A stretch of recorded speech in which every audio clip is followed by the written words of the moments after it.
আসসালামু আলাইকুম, বিসমিল্লাহির রহমানির রহিম। Welcome back to my channel cooking with Tasmim. কেমন আছেন সবাই? আশা করছি আল্লাহর অশেষ রহমতে খুবই ভালো আছেন। আজ আমি আপনাদের 1 কাপ গুঁড়ো দুধ দিয়ে স্পঞ্জি এই গোলাপজাম মিষ্টি তৈরি করে দেখাবো।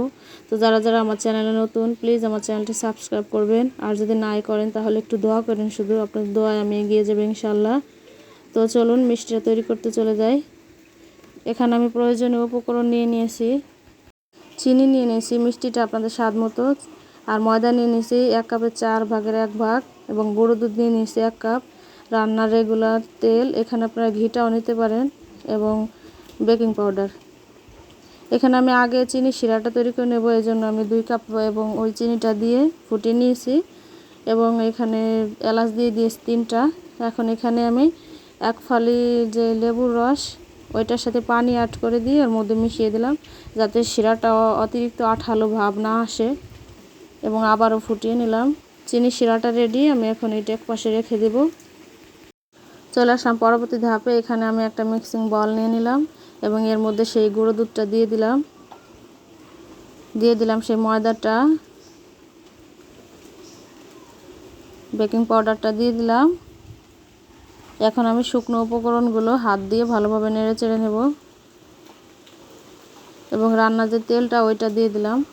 ওইটা দিয়ে আমি হাত দিয়ে ভালোভাবে ঘষে ঘষে একটু এর সাথে মেখে নেব, এবং যখন দেখব হাত দিয়ে দলা পেকে গেছে, এভাবে দিলে দলা পেকে যাচ্ছে, তখনই এটা আমি নর্মাল টেম্পারেচারে থাকা পানি দিয়ে অল্প অল্প করে মিশিয়ে একটা পারফেক্ট ডো তৈরি করে নেব।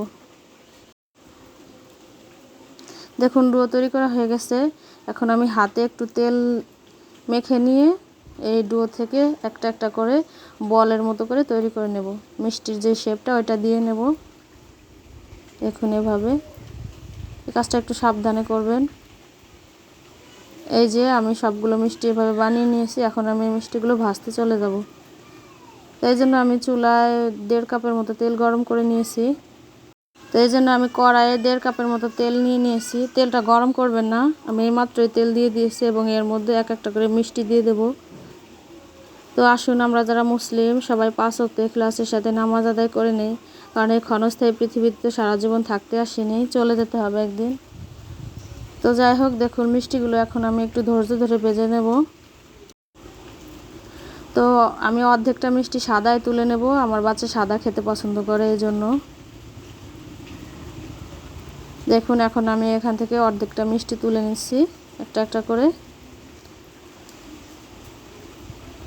আর বাকি অর্ধেকটা এভাবে লালচে করে ভেজে তুলে নেব। এবং সেই চিনির শিরাটা আমি আবারও গরম করে বাটিতে ঢেলে নিয়েছি। এখন আমি সেই মিষ্টিগুলোর মধ্যে দিয়ে দিব, এবং এই প্লেট দিয়ে ঢেকে রেখে দেব 1 ঘন্টার জন্য। ফিরে আসলাম 1 ঘন্টা পরে। দেখুন মিষ্টিগুলো কেমন ফুলে গেছে। আপনারা চেষ্টা করবেন সবগুলো মিষ্টি লাল করে ভেজে নিতে।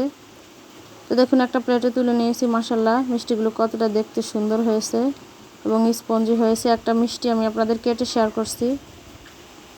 দেখুন ভিতরটা খুবই তুলতুলে হয়েছে।